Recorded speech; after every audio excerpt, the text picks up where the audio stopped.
this type of theft where they're targeting jewels and precious metals in museum collections, because those are much easier to move into the market. So I think what we'll find in this case is really their ultimate goal is just to monetize this commodity. There's a couple of scenarios that might play out here, right? The worst case scenario that everybody's concerned about is that they'll piecemeal these pieces apart. They'll sell off the gemstones and melt down the metals to sell for their intrinsic market value. That's certainly the biggest risk here, but there are a couple of other scenarios, right? They may be held for ransom, right? We do see that in these types of cases, in prior museum heist cases where they'll hold the objects for ransom. And let's remember, these guys were kind of sloppy. They had a really great plan. They didn't execute it very well, so they left behind quite a bit of evidence. And I'm pretty optimistic that the local authorities there are going to make, positive identifications, and they're going to make rapid apprehensions on this case. And I suspect that this crew is worried about that. So, one scenario might be that they hold on to these items intact for use as leverage against any prosecutorial activities. And so that's what we hope for here. They also adding ransom to the list. That makes it an even bigger Hollywood blockbuster. These individuals also, you'd be surprised, are not what they're characterized in the movies, which are the gentlemanly thieves. These people are bad people. Yeah, and it's not the a lot of the people affair. that they're made up of are killers. So that's important to remember as well. Yeah, I do love that movie, though. All right, Tim, Jonathan, we can talk about this all morning. But thank you for joining us. You got it. Yeah, thanks for having me on. Well, coming up, Secret Service make a dangerous discovery near where Air Force One parks at the Palm Beach Airport. The president's security could have been compromised. We will talk to Secret Service and FBI experts That's about a deer the hunting threat. blind. You're watching Wake Up America. We'll be right back. That's a deer hunting blind. There's a deer hunting blind down here below me. Give or take about a quarter of a mile. Below this field back here. Barely on TWRA. But I guarantee you, either my brother, Danny, or my dad, James Robert, Bob, put it down there years and years ago. The deer blind is still there, as far as it's made out of aluminum, because it's made where is a light item pertaining to the materials it's made out of, but the seat that you sat on is already done deteriorated and rotted away. That's a deer hunting blind. That's what you just got to be looking at. Anyways, getting back to the heist. While I was up in MCC in downtown Chicago, you get to meeting any and everybody and all the above, including whatever the Mexican guy's name that was supposed to have been the escape artist or the second known fugitive at that time in Mexico toward being a cartel dealer, that every time that this guy basically went to court in the federal court system, they'd set up SWAT member teams on various buildings, and they'd set up decoys to the degree that as they was presenting him going out the front door, in actuality he was going out the back door, or vice versa. Anyways, while he had these attorneys hired there in Chicago, they never did speak to one another in their little lawyer room, because they know that it would be bugged some way or another. So basically how they communicated was playing poker, playing cards, and each one of the cards was marked in a different way, and they understood what that they was communicating about. While I was in there was this short guy in there. He probably about 5'9", something like that, maybe 5'8", and at the time he was fairly heavy, probably about 260, 250, and he got to telling me that the reason why he was in there was because of being a jewel heister there in Chicago. But he also told me that he gotten away with about 4 or 5 heists in Chicago, going in and doing that. And I asked him, I said, well, how in the world did you do that and get away with it for that long a time before you finally got nabbed? He said because he would lose about 45 to 50, sometimes 60 pounds, and he would change his whole identity from the person that done the heisting versus the actual person. In other words, he would disguise himself not only with wigs and different clothing and maybe put on fake tattoos or whatever, but he would lose or gain a considerable amount of weight that would change his identity. And I thought to myself, wow, to be a jewel heister, you actually got to be pretty creative. But what they're talking about pertaining to this particular heist is that these guys went in there with basically chainsaws, using, I guess, a fork truck lift to get into the second floor, and basically went in there with brute force in doing what they done. Unbelievable. Unbelievable in how easy some of these places are to rob. Tuesday morning. All right, so let's start with this one. Former CNN host Don Lemon now urging black and brown people to buy guns in order to fight back against the Trump administration and their crackdown on illegal immigration. You got to hear this. Black people, brown people of all stripes, whether you're an Indian American or a Mexican American or whoever you are, go out in your place where you live and get a gun legally, get a license to carry legally. Because when you have people knocking on your door and taking you away without due process as a citizen, isn't that what the Second Amendment was written for? Okay, Allison, I kind of have two thoughts on this. Number one, I think we are so tired of them calling for violence from the left. And number two, I don't remember Republicans telling quote-unquote black and brown people to go buy guns when Obama was deporting millions of people during his administration. Great point. The fact is that people are getting arrested and taken into custody. If they are here illegally, if they are selling drugs, if they're trafficking, if they are raping people, if you are not here legally, they're going to come for you. That is a fact. And the reality is DHS says that ICE agents have seen a 500% uptick in assaults. So you are asking people to get guns when our ICE agents are getting attacked. We just had the attack in Texas last month. I mean, the fact that they're calling for people to get guns when these ICE agents are seeing violence is absurd. This is absolutely immoral. Because Don Lemon... No, it's not immoral. It's evil. Because basically, it's metal on metal, metal sharpening metal, pertaining to basically starting a revolution or a civil war. And illogical, and He's suggesting that they use violence against a federal agent. Yes, If a federal agent knocks on your door because you're living here illegally and you pull a gun on them, like Mark just said, it's not going to end well for you. And this is insane. He's telling people it's okay to commit acts of violence with guns. This is shocking. Never thought I'd hear it. And like Allison said, I mean... Openly. Eagles and criminals, rapists, murderers, and you've got somebody like Jamie Pritzker telling people, oh, they're just pulling the black and brown people off the streets who are enjoying a sunny day in Chicago. It is utterly insane. But we have to move on here a little bit. So Trump's White House makeover. Demolition crews arrived on the scene yesterday, taking down part of the White House East Wing this week to begin construction of President Trump's new ballroom. Now, no government funds are being used to construct this at all. It's all private donors who want to see our Capitol beautiful again. Of course, Trump's critics, they're not happy. And you've got California Governor Gavin Newsom posting on X, quote, ripping apart the White House just like he's ripping apart the Constitution. Mark, I can't even read that without laughing. It's so ridiculous. We were talking in the break about this. I mean, I remember obviously the Truman balcony, that very famous balcony was added by Harry Truman to the White House. It's now celebrated. And yet Trump is doing this for America, for all future presidents at no cost to taxpayers. And they can't even give him credit for that. Yeah, and Allison, we all do home renovations. It's just a home renovation, you know, and a little upgrade.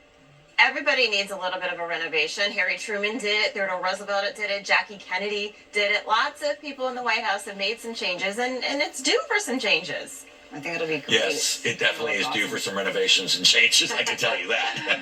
All right, Allison, thanks for joining us this morning. Thank you. Well, the FBI actively investigating a hunting stand that popped up in Palm Beach, Florida, with a direct line of sight to the president and Air Force One. Wow. I'm not aware of a lot of hunting going on down there near the airport. No, so I don't think so. what are investigators looking for now? We'll take a deep dive with people who know how this is done. We'll be right back. You're watching Wake Up America. You know, whenever it comes to destroying part of the East Wing, I think is what they said on the White House, is not and could that not be looked upon as being an historical uh, factor pertaining to the building itself? I mean, I don't know. I mean, to tear something apart like that, that the people's been, that basically is the people's house, um, it's kind of, it's kind of a bulliness type behavior, if you ask me. That I personally think.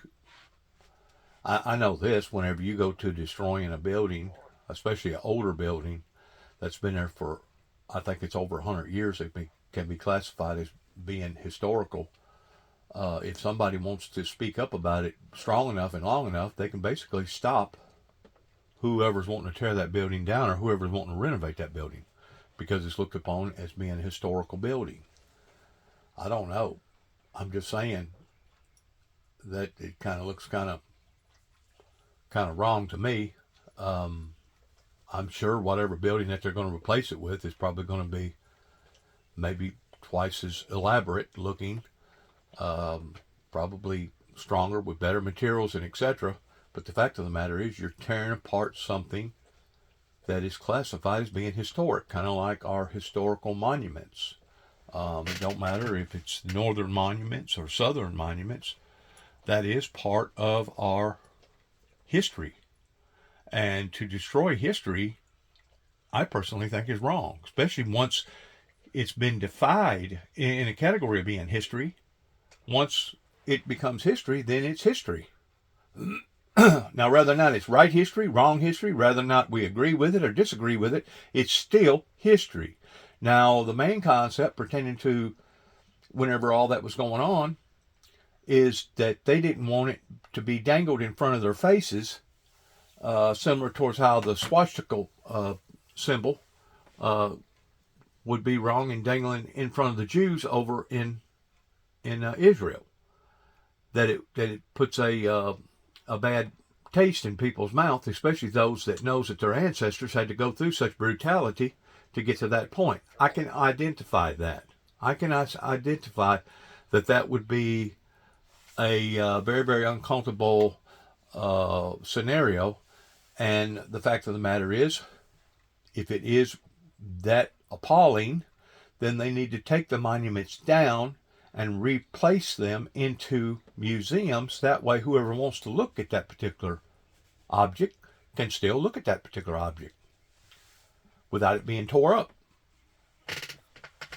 That's just my opinion now. I mean, you can take it for what it's worth. History is history, and just like those crowns that they was talking about, you can't replace something like that. Once it's been documented, sealed, classified as being an historical item, because some of those items that those heisters got was probably 400, 500, 600 years old. I'm thinking, unbelievable in what people are willing to do, but once more, it's unbelievable how easy access that it is towards getting into places like this. It's kind of like the Capitol building.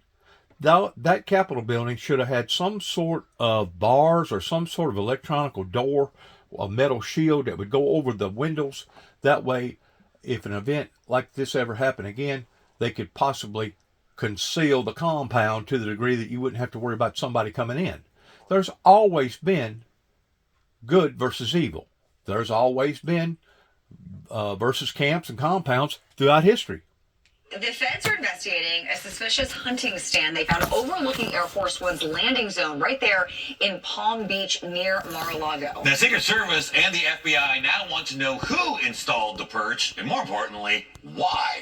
Joining us now, former Secret Service Special Agent and Homeland Security Advisor Charles Moreno, retired FBI Special Agent Scott Duffy. So, Charles, I mean, look, first off, this shows Secret Service advanced teams did their jobs. It worked. But come on, there is no hunting going down in West Palm Beach near the airport. Yeah, not sure exactly how conducive a busy airport is to successful hunting. So the fact that this deer stand was found on the perimeter of the airport with the direct line of sight is very concerning. And yes, the advanced process did work in this case. The question is this the first time that it was that it went undiscovered or discovered? And how long had it been there previously? Yeah. So the investigation will continue. They'll be looking for surveillance footage, cell phone tower pings, everything that they can gather to find out who put this up there. But in the meantime, unpredictability is going to become a very good friend of the Secret Service and the president. He just cannot become a creature of habit. That plane is very hard to hide, and there are other airport options in the area. Yeah, and everyone knows that he goes home to Mar-a-Lago quite often. And the find prompted Secret Service to have the president, of course, quickly board Air Force One using the short stairs there when he left on Sunday. And we know this came after a weekend of marches protesting President Trump. Scott, how concerning is this stand, this what could be called a sniper's nest, essentially, in this tree? Yeah, I would say especially in light of the two past attempts on the life of President Trump, the recent shooting and death of Charlie Kirk, you definitely should be concerned. And so, you know, like my colleague here said, there's no reason to have a deer stand. There's no reason to be hunting in that area. My belief is that it is illegal to have it there in the first. From the way that I see it, it looked to me like it's been there for several months or several years. It looked old to me and depleted. Way, much less that one where Air Force One is being placed. So there is due diligence here and reason for concern in trying to find who put this there.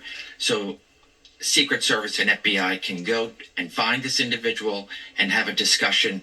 And perhaps this individual, if he is or she is identified, there is already some sort of past history. Yeah. Yeah, Charles, you alluded to something, and obviously I spent my time inside the protective bubble when I was there, and unpredictability is key, but this president is very predictable. You know he's golfing on the weekends. You likely know where. You know where his houses are. That's where he goes. This kind of threat needs for the president to change his activities pretty quickly. Well, the threat level isn't going away. We know that, especially here domestically and all these other issues that President Trump is involved in. Not all of the people around the country and the world are happy with him right now because he is taking on some strong adversaries, including the cartels. So, you know, this is going to take the cooperation of the president, no doubt, and the president's staff. But as you and I both know, the Secret Service has deployable techniques that help aid that unpredictability and that sleight of hand, if you will. It's okay and necessary to do from time to time. That plane is very hard to hide. It's no different than Trump Tower, in my opinion, especially when you become predictable in going to a certain location on a Friday and leaving on a Sunday. So that needs to change, and there's ways to change it. Yeah. Yeah, they can set up decoys. I'd like to hear from you on how the FBI handles this investigation. From here, we know that FBI Director Kash Patel seems to be leaving no stone unturned. You mentioned maybe cell phone pings. You know, where does this go from here? Yeah, so every available resource is being provided. As our deputy director of the FBI recently said that, you know, there was a team sent there and everything that has been secured, not only what was the actual tree stand, but anything around it. My guess is there are parts of that tree that have been removed, and then anything on the ground. All that's being sent to Quantico, and the lab is going to go through everything, perhaps fingerprints, DNA, hair, fiber, anything that may be in the system. For example, there's a fingerprint where you get a hit off that somebody's already in the system, or DNA, somebody's already in CODIS, and so things like that to identify who this is. All right, a lot of work to do. Charles, Scott, thanks for joining us this morning. Thank you, guys. Thank you. Well, as we go to break, a live look at Las Vegas and Allegiant Stadium this morning. Sun has not come up. In comment of the deer stand, the tree stand, first of all, you got to go in and you got to analyze it and look how old that it looks like. You can tell whether or not it's been there for a year, a month, a week, or 10 years. You don't have to be an expert to figure that out. And the thing about it is, Donald Trump was not acquainted with that area until after he became president the first time, whenever he decided to buy that piece of property down in there and do that. They made a comment about how Secret Service was doing an excellent job in finding that. Well, that's one perspective of it. What's the other perspective? The other perspective is that what if the deer stand was there before Donald Trump ever bought that piece of property, and they just didn't catch it during the time that, because these guys are supposed to, whenever it comes to these fortresses, and that's exactly what it is, it's a fortress. I mean, they've had fortresses all throughout the Bible, going all the way back thousands and thousands of years ago. But in one aspect, yes, the Secret Service found it and done their job. But in another aspect, what if the deer stand was there before Donald Trump ever bought the property, and just so happens they didn't see it? Because, like I said, it's a fortress, and they're supposed to go over. They're not supposed to leave not one rock unturned regarding the protection of the president. And we have seen the laxation in Secret Service again and again and again. Not only with January the 6th pertaining to all the emails that never got exposed to the public, but yet and all they can dissect a person's phone and dissect a person's activities, going all the way back whenever they first got on the grid. Now, if they can do that to any other person, don't you think that they can do that to Homeland Security pertaining to Secret Service? Sure they can. They just don't want to. They don't want to because it's obviously going to make somebody look bad. The fact of the matter is, Secret Service has lacked in their professionalism, just like Donald Trump almost being assassinated the first time. And you had witnesses, including a police officer that went up on top of the building, that seen the guy on top of the building and then climbed back down on the bottom part of the ladder. So we've seen these laxations again and again and again whenever it comes to protecting these fortresses. And it doesn't matter if it's a stable, indefinite fortress or if they're making a fortress, because whenever somebody like that comes into the area, they're supposed to comb out the area. They're supposed to know who's in there, who's not in there. They're supposed to know what the potential is toward being a risk, a high risk, a low risk, or no risk. I mean, they're supposed to weigh out all this stuff. No ifs, ands, buts about it. A new hour of CNN News Central starts right now. No ifs, ands about it. Demolition days at the White House. Part of the East Wing being torn down to make way for President Trump's big new ballroom. A new report also that staffers are being told to not share photos of the demo and the construction. Also new this morning, Florida's Attorney General calls Roblox a breeding ground for child predators. The new moves he's now taking against the wildly popular game. And a possible mass shooting averted. A family calls Atlanta police to warn them.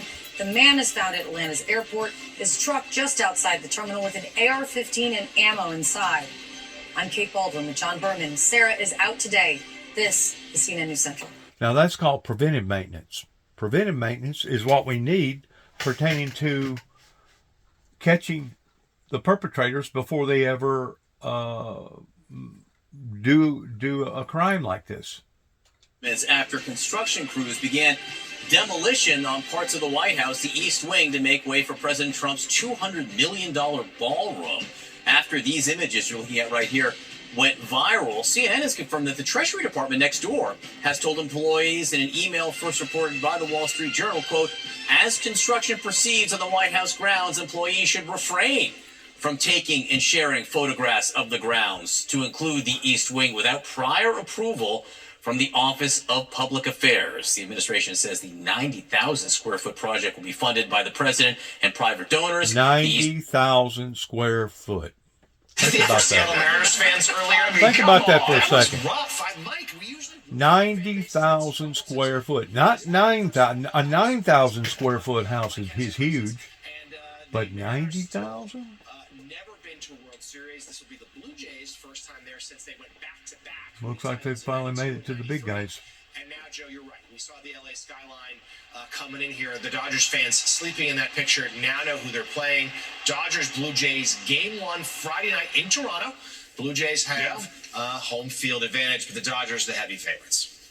Yeah, I mean, I'm a guy from the deep. But getting back to the fortress that they're going to build, the only way to stop anything like that from being seen would be the same way that they've done a renovation on basically the Statue of Liberty or other events where they put up special scaffolding and put a curtain around it to where people cannot see it from the outside, because today you got such special camera equipment. I mean, if you can buy a telescope and see the craters, or basically see the moon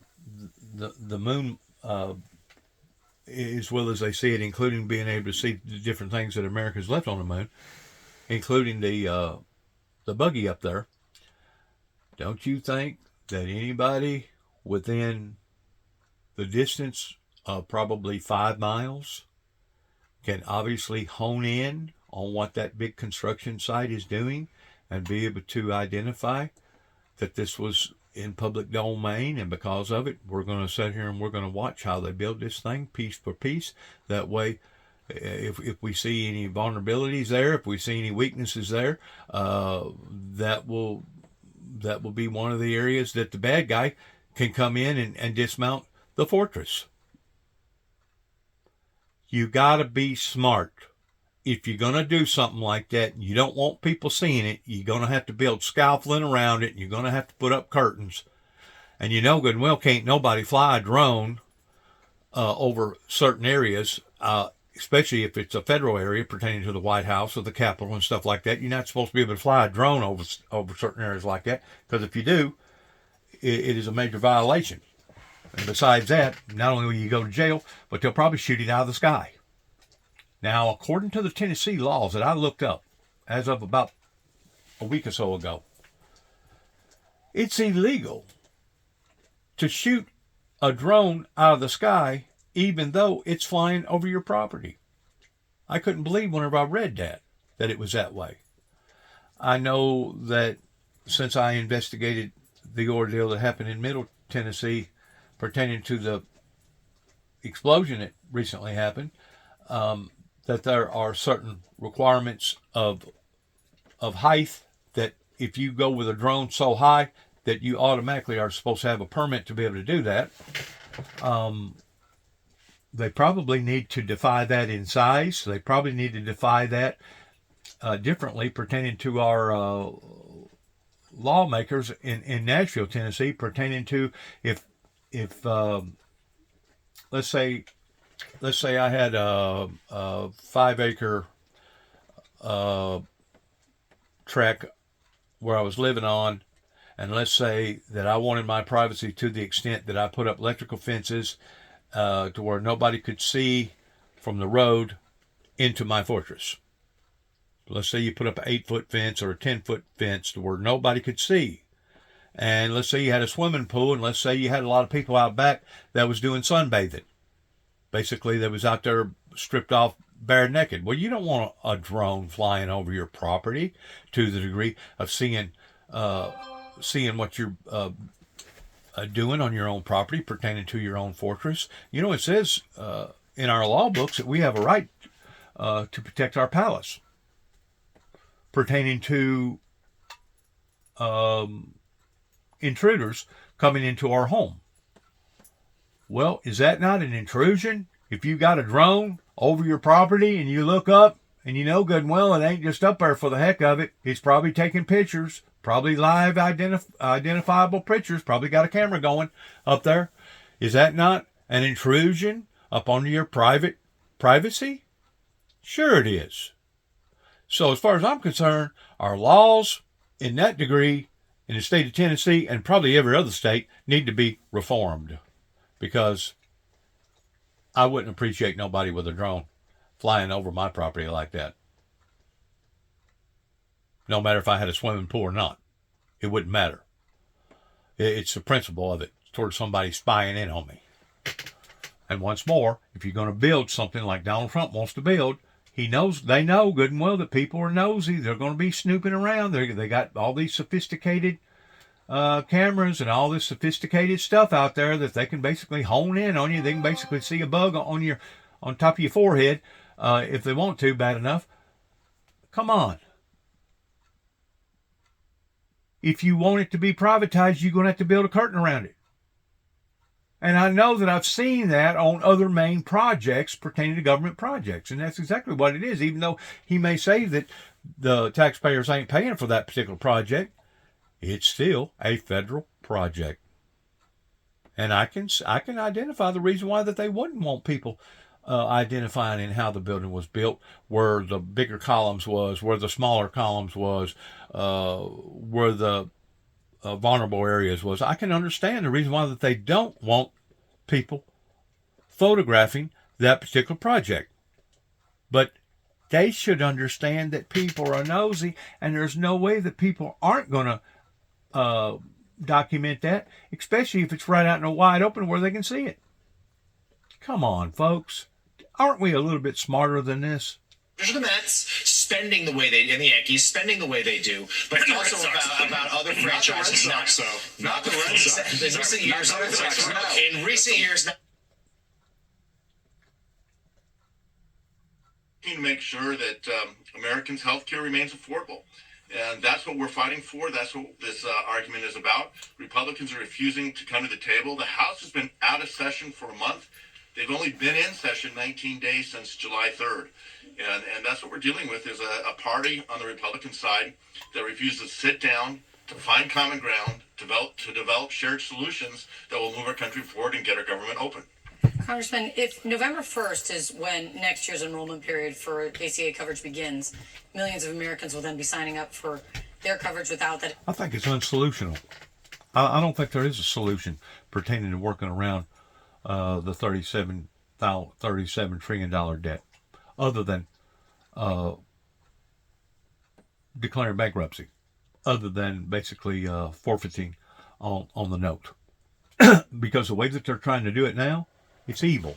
It's going to destroy that many more people's lives. It's going to diminish the safety of the American people, and no longer having people holding down these vulnerable positions. I was told yesterday that they put a furlough on people in the nuclear arms department. Can you imagine that? Now they're having to work for free. People aren't going to put up with this, but only for a certain length of time. And then after that, you're going to not just have a No King's Day on the weekend. You're going to have some guy that was talking about a while ago in people buying guns towards going up against the government. It's almost like they're purposely wanting to tear this country apart this way, to the degree of starting a civil war. And I'm talking about government officials right now that are acting stupid and thinking that they're going to be able to do all this stuff and get away with it, because they're not. He said that he is telling, and his advice is that the National Guard should reject a deployment order in Portland, Oregon. The way he put it to me is, the oath of service says that you're obligated to follow the Constitution. You're to protect and serve the Constitution. Your duty is to the Constitution.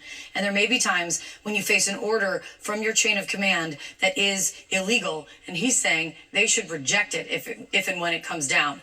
Do you think that the National Guard in Illinois should do the same? Well, if the men and women who volunteer for our National Guard, for our military in general, sign up to serve and defend our country against threats that in a dangerous world only continue to grow. And the president should not be sending troops to these cities. In Chicago, he's been threatening to send the Guard in. I disagree. I think when it comes to the well-being and the safety for the betterment of the good, if local and state governments cannot maintain the order that's supposed to be out into the streets, then it's up to the federal government to come in and do their job. Now, they can call it illegal if they want to, but the fact of the matter is, whenever you have our prison systems right now that are just busting out in the seams pertaining to all the crime, whenever you have all the other stuff going on that's out of tune with law and order and the safety for the benefit of the people, something's got to be done, because if it's not, I guarantee you it's just a matter of time before the Heavenly Father steps in. And if you don't think that he'll step in, you got another thought coming, because other cultures and other generations didn't get away with it, and we're only vulnerable in thinking that we can get away with it, because we're not going to be able to get away with it. And Donald Trump knows this, and I think Donald Trump is actually trying to prevent from great tribulation befallen upon to the planet whenever God the Father comes back in flaming fire, taking vengeance upon them who know not him and upon them who obey not the gospel, and basically raptures all the saints, or all the ones that's striving towards sainthood, basically evaporates them from the planet in the physical form and turns this thing into nothing but hellfire and brimstone down here. Still on the run, and we're now seeing new video of the moment it all happened. Amazon claims the issues that caused worldwide internet outages have been resolved, but you may still be seeing some glitches this morning. Now, new reporting on how much this day on the fritz might have cost. And authorities arrest a man preventing a possible mass shooting at the world's busiest airport. New video of preventive maintenance, and that's a good thing, that they stop something like that from occurring. And once more, it took basically your patriot family that know this individual was going to do something like this to intervene, to say, hey, wait a minute, if he does this, it's going to be major repercussions. That's where the citizens should stand up, regardless whether they be kin or not, in saying, hey, this should be stopped. Just like the heisters over in England, I guarantee you there was more people that knowed about their involvement towards them plotting that heist, other than the initial people that actually done it. Don't know who it was, don't know how many it was, but I guarantee you there was more people that knowed about that was fixing to go down, or at least attempt to go down. That's called preventive maintenance. The same way as it would be if you didn't change your oil in your automobile and you drove it for 10, 12, 15, 20,000 miles. Eventually, the oil's going to break down to the point that, guess what? It's not going to be effective in the motor that you're driving, and odds are your motor's going to blow up. Well, that's why they recommend for you to change your oil every 3,000 miles. It's called preventive maintenance. That way you know that you got good, strong, reliable oil in that motor. That way it will reduce the friction and the heat like it's supposed to towards the wear and tear on the vehicle, or wear and tear on the motor. Same way with operations pertaining to Secret Service. They should have combed that area, made sure basically every rock was turned upside down in identifying whether or not this was a safe area to set up a fortress. I still think the deer stand, or the tree stand, looked to me like it was old. It was deteriorated. That's just my opinion. We didn't really get a good picture of it. But if they want to build stuff out of the eye of the people, they're going to have to learn to build either a wall or a curtain or something around it. And they're going to have to change the laws pertaining to the drones, pertaining to not being allowed to circle over somebody's house in identifying what they got and what they don't got, or who they are and what they're doing. Because that piece of property is supposed to be your palace. I know they defy the palace towards it actually being your internal home, but in actuality, your palace is not just inside the borders of your walls in your house. Your palace is your whole domain. That's your personal domain. And if you got drones, people out there spying on you, they're basically intruding. They're imposing. They're intruding. Now, why don't we have laws to protect us from that? But yet, no, whenever I looked it up in the state of Tennessee, it's illegal to shoot somebody's drone out of the sky, even though it's over your property, even though it may be directly over your house. I've never seen so much idiotic, illegitimate stupidity. And that's exactly what it is. It's illegitimate, idiotic stupidity, especially whenever it comes to the safety and the well-being of certain individuals, including ourselves, including the open population.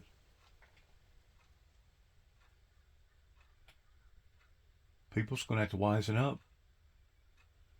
These areas that's got these jewels and all these artifacts and all this other historical stuff, they're going to have to wisen up. They're going to have to jump on board whenever it comes to the 21st century, pertaining to having bars on their walls or bars on their windows, or having where you can press a button and all of a sudden a steel door will come down. Because if you have something like that, it's a fortress. It is a fortress.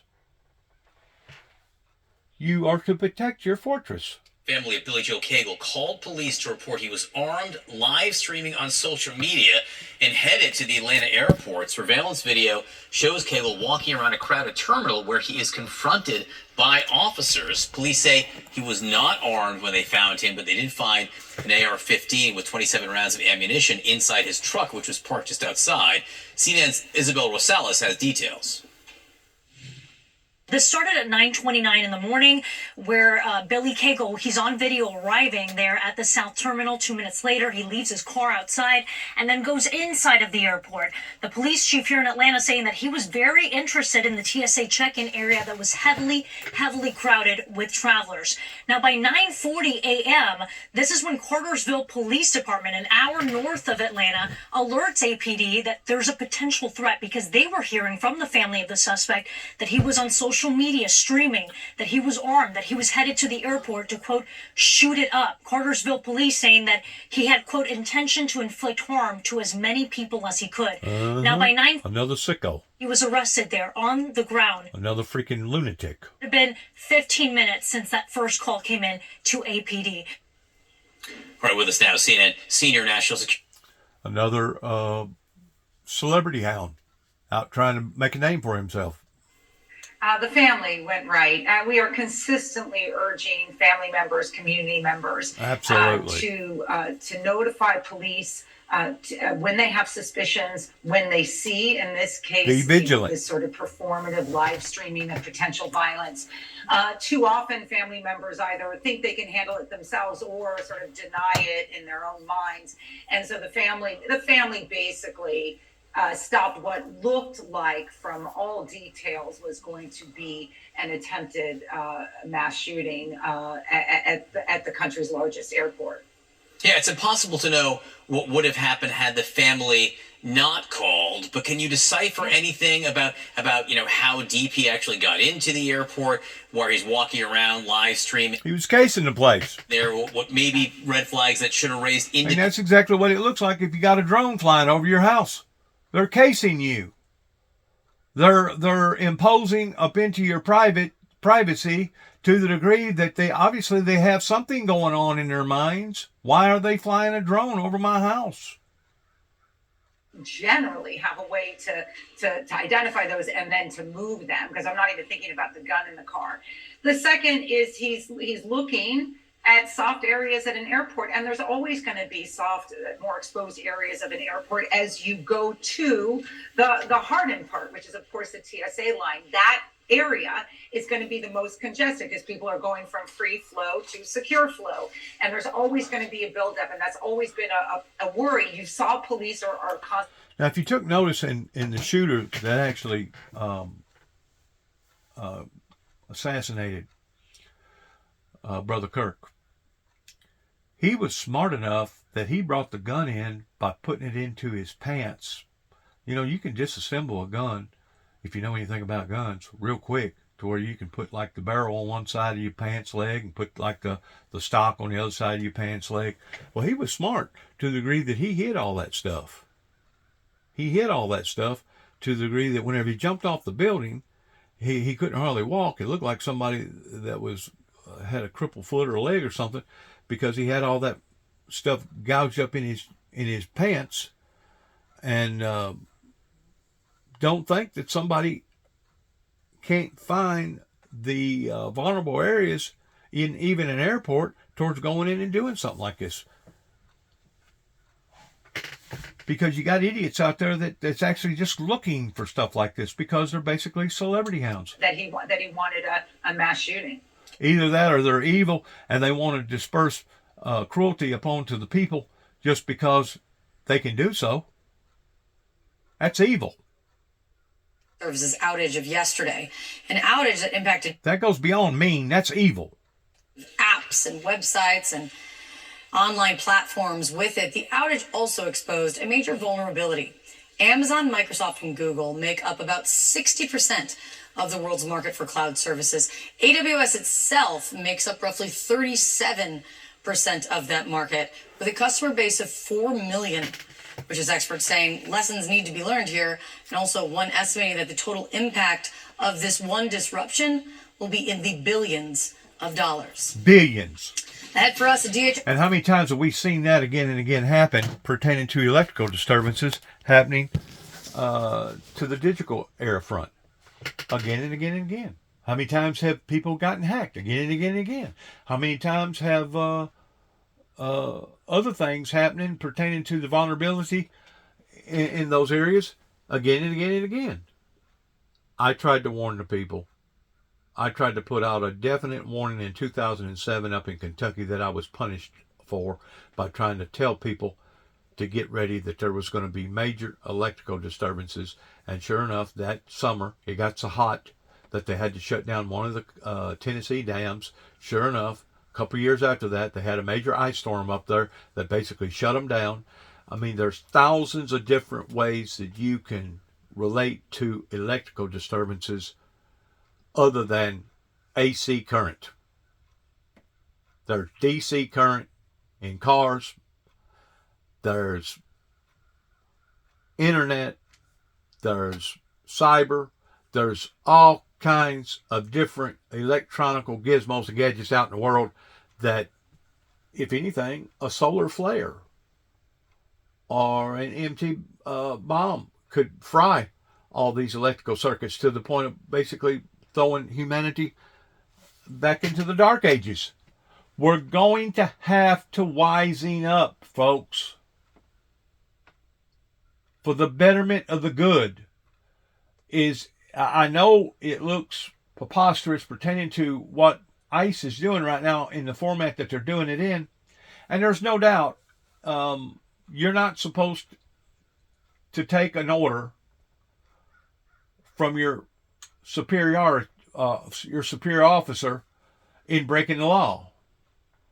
But I told you before Donald Trump got elected the second time that in order for them to do this and doing a clean sweep pertaining to all the illegal immigrants around here, first of all, it's going to become very, very violent. Second of all, you're going to have to use strong arm tactics. Third of all, it's going to give the appearances to a lot of people that our government is actually breaking the law. You know who actually broke the law? Is those politicians before this politician come into play, of those that allowed for this to occur. It's all the other governors and mayors and all the other people that basically wanted to protect these people by fumigating these sanctuary towns or sanctuary cities or sanctuary states. That never should had occurred. Whenever it start occurring, that's whenever somebody should have raised a red flag to it. You talk about a national security threat. People like Biden and other people that has allowed for this to occur for this length of time needs to go to jail. They need to have some sort of tribunal court on these people of why in the world would you have ever wanted to have done this way? By putting the American people vulnerable, by putting them at risk this way. And as I said a while ago, they need to have some sort of a of a formality regarding looking at people, because if they've been here for like 5 years or 10 years and they got a family here, even though they don't have a green card, and they've never been involved in a major crime of any sort, well, you need to look at those people differently than the people that have been out here committing the crimes. You need to look at those people differently. So there has to be some sort of fairness whenever it comes to doing what ICE is doing. Now, I identify the reason why, that they're trying to protect themselves in covering up their faces. I identify that sometimes sometimes good people has to use bad tactics to be able to restrain the bad people. I understand all that. But there has to be some sort of a reasonable format whenever it comes to tearing these families apart that's been here for years and years and years, and they haven't never done nothing in the eyes of our laws. There has to be some way or another to be able to break this down and look at this in a more fair way, I think. That's just my opinion. Was closed, as it typically is on Tuesdays, but it is unclear if it will reopen tomorrow as authorities race to find the robbers who pulled off what some have called the heist of the century, snatching priceless crown jewels in just minutes. Newly released footage shows some of the thieves at work using what's called an angle grinder and a blowtorch to pull off the heist. The French justice minister admits this has exposed security failings at the museum. Pretty obvious statement there. With us now is Scott Selby, a lawyer and heist expert. Thanks so much for being with us. Just your first reaction when you learned the details of what happened here. I mean, it's shocking. The level of security is definitely not up to par, considering this is the most popular museum in the world. They have so many people coming through there. And this is literally the crown jewels, the French crown jewels that were taken. It's been 2 days now since this 7-minute action. How far do you think these robbers are, and how difficult will it be to catch them? They're out of the country by now. It's tough, and honestly, I'm not that worried about catching them. It's really catching what they have, getting these crown jewels as quickly as possible, right?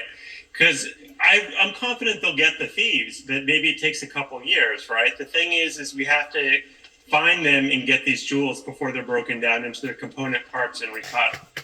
I mean, how quickly do you think they would move to do that, given that they clearly planned out this operation? How often do people like this plan the steps immediately after?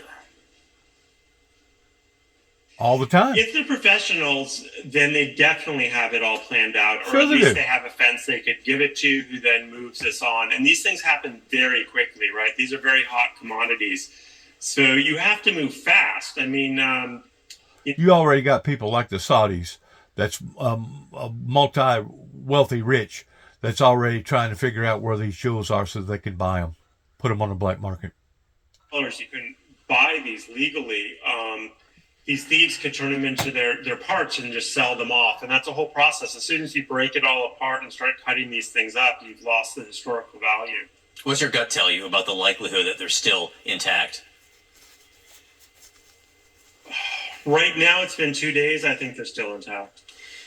When you see something like this happen, and you see them move up with that, that retractable ladder to get up a story to break in there, they knew exactly where to go. Do you have questions about whether there might have been someone on the inside helping them? I mean, that's a question every time, but in this case, given that it's a museum open to the public, I think that they've simply scouted it and spotted an opportunity. There's some construction work going on at the time, and so it kind of made sense. And they moved so fast, and it was so brazen to do this during daylight when there's so many tourists there that for the 7 minutes it took, nobody thought anything about it. I mean, of course, once they start breaking into stuff. You can park your automobile in a major metropolitan city like New York or Atlanta or Chicago, and if the thieves are out there and they drive around, they see your automobile and it's targeted, by the time you go into a post office and mail a letter, especially if it's a busy post office and you got to wait in line for a couple of minutes before you ever get to the postal man and get in whatever you need to get and come out, those thieves can have your automobile up on 4 blocks, motor, transmission, doors off, hood off, dash taken out, deck lid out, and basically left nothing there but a hull in 7 minutes. Easily. Point. Scott Selby, great to see you this morning. Thank you very much. Text messages sent by the U.S. Attorney going after James Comey and Letitia James. How these messages might put the cases in jeopardy. And a popular online platform for children now being called a, quote, breeding ground for predators. Boy, that's another thing they really need to tighten up security on big time, pertaining to the internet and how many children are exposed to this type of material that's not yet adapted with their minds to be able to turn it off or turn it on or look at it in an adult type way. There's so many areas on the internet, and like I said a while ago, whenever I tried to explain to people that there was going to be major electrical disturbances to come, what you just got through seeing pertaining to the internet shutting down, that they say that it costed billions, not millions, but billions of dollars, is a primary example of what I was trying to help people and telling them about. But instead of me being rewarded for trying to help the people, kind of like Al Gore or even Donald J. Trump, society wants to punish us. We want to be punished for trying to help humanity. Wow. Is that not upside down? And the primary purpose for me taking on the responsibility of being an independent journalist and going out to Mount Carmel, Waco, Texas, and Oklahoma City, Oklahoma, just like me going to the explosion that happened up here in Middle Tennessee just less than a month ago, is to get to the bottom of things, ask the proper questions, and investigating what actually occurred, and hopefully preventing something like that from ever happening again. Hopefully having enough safeguards up to where this won't happen again. It's just, it's unbelievable in the 21st century of how intentionally stupid, I'm going to use the word stupid, and I know that's probably offensive to some people, but in how intentionally stupid that people can be. Like I said, pertaining to the explosion that happened in Middle Tennessee, where they built basically bombs, missiles. Somebody could have had one chemical on one rag versus another chemical on another rag that they was wiping down, and somebody throws one rag on top of another rag, and these two chemicals don't go together, and next thing you know, it creates a fire. Next thing you know, it creates an explosion. Whenever those guys go to work, they're not supposed to have no jewelry on. They're not supposed to have no phones, no lighters. I mean, they're supposed to go through a safety course and knowing the do's and the don'ts towards what to do and towards not what to do. Did you know that the basic home in America has enough products under their kitchen sink that if you was to take certain chemicals and mix them together, you could basically make a small bomb? Or you could make something so lethal to the degree that if you breathed any of it, it basically fry your lungs or possibly cause your skin irreversible damage on your lungs or your skin. We live in a cruel, evil, mean, demonic society. People are evil. They want to harm and hurt others for whatever reason. Some of them are just basically lunatics or out of their minds. Some of them are trying to establish a name for themselves. They're basically celebrity hounds. Unless we tighten up on our security, regardless whether it's Homeland Security, Secret Service, or somebody protecting a bunch of jewels, or going around a fortress and making sure that ain't nothing there that ain't supposed to be there, vice versa, either before or after, we're only going to be vulnerable, friends. We're only going to be vulnerable, and we're going to see these mistakes happen at the expense of human lives. of human lives. God bless America. God bless our troops, our American troops. God bless our Christian endeavors, and God bless those who are standing up for true, authentic justice in the name of trueness. Good luck to all of us, and shalom. Court documents. Guzman and his cousin, they were at a family birthday party. The kids got bored and decided to play a prank. Ding Dong Ditch, of course, is a time-honored childhood game.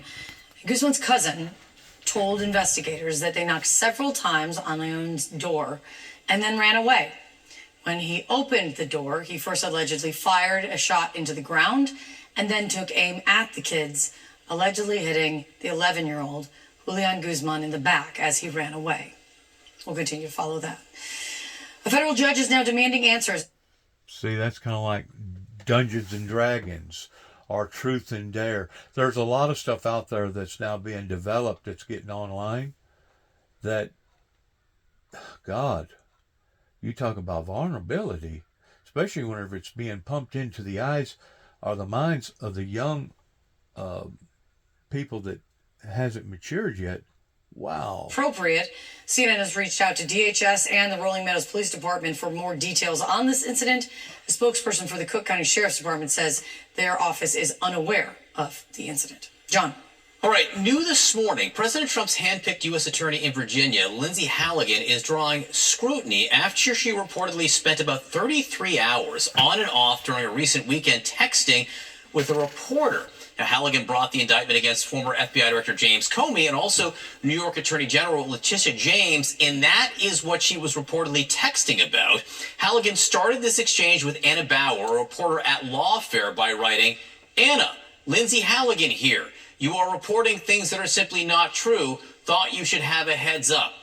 With us now is CNN legal analyst Elliot Williams. Counselor, good to see you this morning. One of the things that Anna Bauer writes here in reporting this exchange, she said several of Halligan's messages contain language that touch on grand jury matters, even as she insisted that... Stupid. Offering additional benefits you aren't currently receiving. Stupid. Every year. Stupid. God bless. Shalom.